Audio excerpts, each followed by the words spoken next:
दरम्यान दिवसभर पवार मोदींसोबत जाणार ही चर्चा रंगल्यामुळे सर्वात जास्त अस्वस्थ कोणी झाला असेल तर ती काँग्रेसचे नेते प्रचंड अस्वस्थ झाले आणि त्यांच्याकडून ही अस्वस्थता लपवता लपवता अशक्य झाली। मात्र दुसऱ्या बाजूला रोहित पवार यांनी शरद पवार मोदींसोबत जाणार नाहीत ही भूमिका लावून धरली होती। या निमित्तानं विविध राजकीय प्रतिक्रिया आल्या त्या आपण पाहणार आहोत।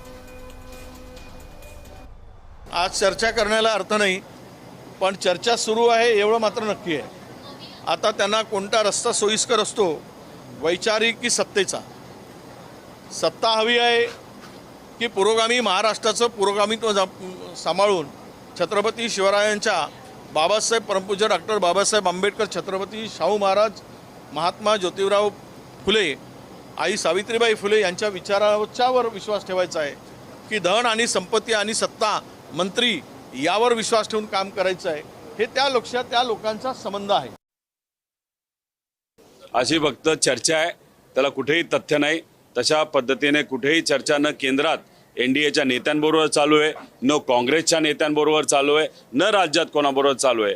आज आम्ही सर्वजण एक विरोधातला पक्ष म्हणून, पुरोगामी विचाराचा पक्ष म्हणून, शिवशाहू फुले आंबेडकरांचा विचाराचा पक्ष म्हणून आणि पवार साहेबांच्या मार्गदर्शनाखाली 60 वर्ष भाजपच्या विचाराच्या विरोधात लढलेला एक पक्ष म्हणून आज फक्त सामान्य लोकांची, महाराष्ट्र धर्माची भूमिका तिथं मांडत आहोत।